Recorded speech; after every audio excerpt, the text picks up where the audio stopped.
Hello, thank you very much for your patience. So we're continuing with the projection of the astral body with Sylvan, Muldoon and Hereward Carrington. I hope you're enjoying the reading so far. We're continuing on page 164, summary of the dream control method. Please excuse me, I have a terrible flu over here in the UK, and it seems to be going round like wildfire, so please excuse me. But I wanted to upload something. Okay. I shall now sum up this method of projection of the astral body through dream control. 1. Develop yourself so that you are enabled to hold consciousness up to the very moment of rising to sleep. The best way to do this is to hold some member of the physical body in such a position that it will not be at rest, but will be inclined to fall as you enter sleep. 2. Construct a dream which will have the action of self predominant. The dream must be of the aviation type, in which you move upward and outward, corresponding to the action of the astral body while projecting. It must be a dream of something which you enjoy doing. 3. Hold the dream clearly in mind. Visualize it as you are rising to sleep. Project yourself right into it and go on dreaming. In the dream, the elevator or whatnot begins to move upward coincidentally with the projection of the astral. That is, you imagine that you are starting upward the very moment you rise to sleep. This is bare formula for inducing projection of the astral body by means of dream control, and every part of it must be strictly adhered to. It is not idle fantasy, but a tried, proven method. Of course, as you learn of other methods, you can naturally weave other promotive factors into this scheme of procedure. You will find that if you, before retiring, you read a story or article which is fascinating to you, which holds you in suspense, a story of men who work at great heights, a story of daring aviators, such a bird's flight to the North Pole, you will strengthen your efforts to project by the dream method. The very night after I took my first aeroplane trip, I experienced a dream of it, and, awakening from that dream, found myself projected. Inquiring of others who have likewise experienced their first trip, I found that most of them had an aviation-type dream shortly afterwards, and that several were falling dreams, with repercussions. So you see that an impressive activity, along the lines of your plotted dream, during the day, even though it be but the reading of a thrilling aviation story, will bring forth positive results by night.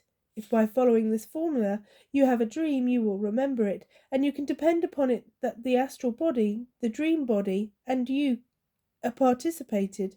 However, do not mistake dream consciousness for real consciousness. Now the next and probably the most difficult step is to bring the dream body to real consciousness after it has been projected, and preferably outside cord activity range. Bringing consciousness to the dream body. A partially conscious projection is a step in advance of unconscious projection, and conscious projection is still a step in advance of a projection which is partially conscious. Either the phantom will awaken by chance, the reason for the awakening being unknown, or else some means must be devised by which you bring true consciousness about. So far as I know, there are but two influences which will serve to awaken the projected phantom, other than the natural awakening. These are sounds, and properly applied suggestion prior to the projection. The latter is by far the more successful, and the former, i.e. sounds, will work only when the phantom has advanced outside cord activity range. Inside that range, sounds will have the opposite effect and interiorize the phantom. It will be found that the more one projects, the more liable consciousness is to intervene.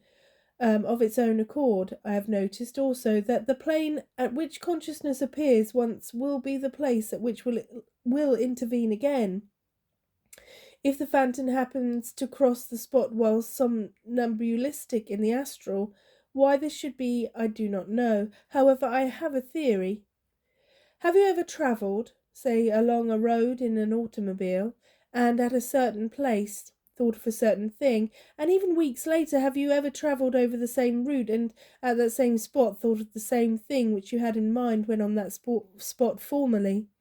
Of course you have, as we all recall it. It seems to you that locale, the spot, suggested the same thing to you that you had had in mind when on that spot before, even though those objects sustain no relation whatever to what you have now in mind. For instance, every time I pass a turn in the road about a mile from where I live, I think of a circus. Just why, I do not know, yet every single time I pass that turn I visualize a circus. Now, that is just what happens in the astral, if you are somnambulating, and I might say that the astral body has a habit of following the same course time after time, although it does take other courses, and you become conscious at a certain place. You will find that if you ever cross that spot again in the astral body, you will again become conscious there.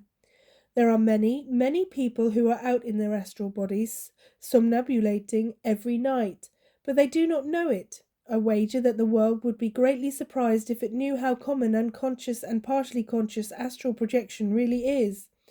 Now, as the astral body moves forward, if it is in a dream state, the environment along its pathway will influence the dream. Those dreams which are vivid, in which we seem very active, dreams that we have dreamed over and over again, may be and usually are astral somnambulistic dreams. Now sometimes during such a dream the route is not misconstructed very much in the memory, and during the waking hours, should we happen to pass over the same route, or a similar one, which the phantom was traversing during the dream, we should recall the dream. But that is not all. The next time we have the dream, we know that it is a dream, and thus we dream that we are dreaming. Now this may seem difficult to understand, but that is the way it works. It is a strange phenomenon, this dreaming experience. Let us now go still farther. What dreams do you have over and over again, in which you should take an active part? Do you ever dream that you are dreaming? If so, what is the dream about? Can you find a locale in your waking hours which will induce you to recall the dream? That is where you are in the physical body. When you suddenly think of having been in a similar place in your dream, there are things which you must notice. If you can harmonize these conditions, try to act out the dream in your physical body. Go over the route while thinking of the dream, and as you are doing so, tell yourself that the next time you dream of reaching this spot, you are going to awaken at this tree, in this doorway, etc. Excuse me. This dream may recur again soon, spontaneously, or by thinking about it. As you ever enter sleep, you may produce it intentionally. If the dream actually were an astral somnambulistic dream, the suggestion that you will awaken at this given spot as you reach it in the astral body will be one of the strongest possible factors towards restoring complete astral body consciousness. The suggestion is not unlike the suggestion given to the subject in the hypnotic state to awaken. The operator says, "I'll count to 5, then you will awaken," or "Now walk straight ahead, and when you get to the door you will awaken." The dream gives this suggestion to the mind of the astral somnambulistic who is in the dream state. If you have located the spot or a similar one where you were in the dream and go over this route in your physical body, exactly as you recall the dream, and then tell yourself that when you get to this tree, this door, or whatnot in the dream, you will awaken. This suggestion will be fulfilled as you walked up to the door and the tree, etc., in the dream body. This is the most certain way of bringing consciousness to the projected phantom, even though it does not involve the study of your dreams. Of course, once you can produce an aviation type of dream and remember it, the thing to do is to suggest to yourself, just before going to sleep, that you will awaken at a certain place. Take, for example, the elevator dream. Tell yourself that after you have been lifted to the top floor of the building and have left the elevator and walked away from it, that you will awaken. This is a simpler method, but not as effective as the complicated dream study method just given. Always use good judgment in suggesting the spot where you wish to awaken, making sure it is not too near the physical body, or you might awaken within cord activity range, which is to be avoided if possible. Let us suppose for a moment that you sleep on the lower floor of your home, or any floor, so long as there are other floors above you. You have planned an elevator dream in which you will be carried upward, will upright yourself, walk out of the elevator and walk around on the upper floor of the building. A good thing to know is the setting, the way in which things really are arranged on the floor above you, and mould your dream accordingly.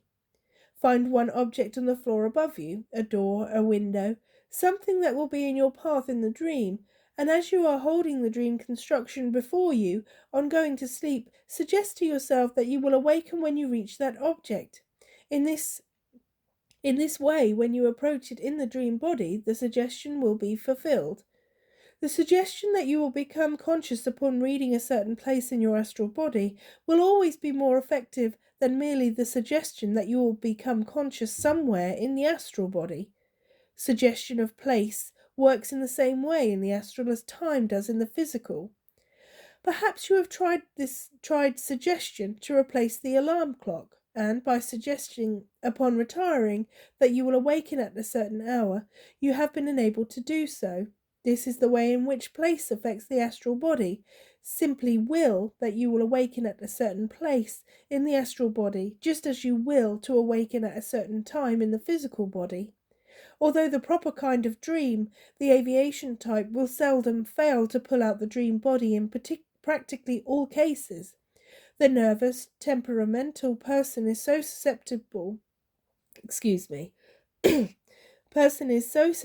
that he will often be projected spontaneously while asleep, and while one temperament can have a dream, not necessarily of the aviation type, but just an ordinary dream, in which his dream body does not move out of the zone of quietude, the nervous type might have a similar dream, and his dream body would move out and enact the dream.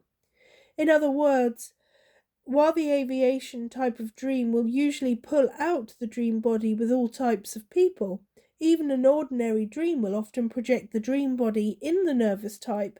When this occurs, one can never tell what the phantom will do, but its actions will always be found to sustain some relation to the dream. The phantom may be projected to the very locale which the subject is dreaming about. If the locale is a product of the imagination in the dream, the phantom may find a locale that is similar to the one which the mind created. The phantom may linger about objects which are similar to objects seen in the dream. As an example of this, recall the dream I had which I was shooting Indians, and becoming fully conscious in the dream body, I found myself standing near the spot where my shotgun stood. That was previously in the book, if you remember. You may dream of a lake or even of the ocean hundreds of miles away, and if the dream body moves out to participate, it may be projected to the ocean, or it may be only project to the pond just across the street from when you were asleep. Okay.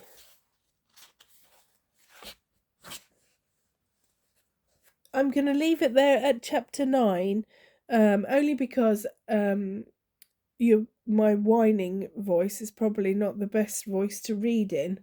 But anyway, I appreciate you listening today. I apologise, it's only 13 minutes. Perhaps I'll do another one later. But thank you so much. I appreciate you. Take care. Bye-bye.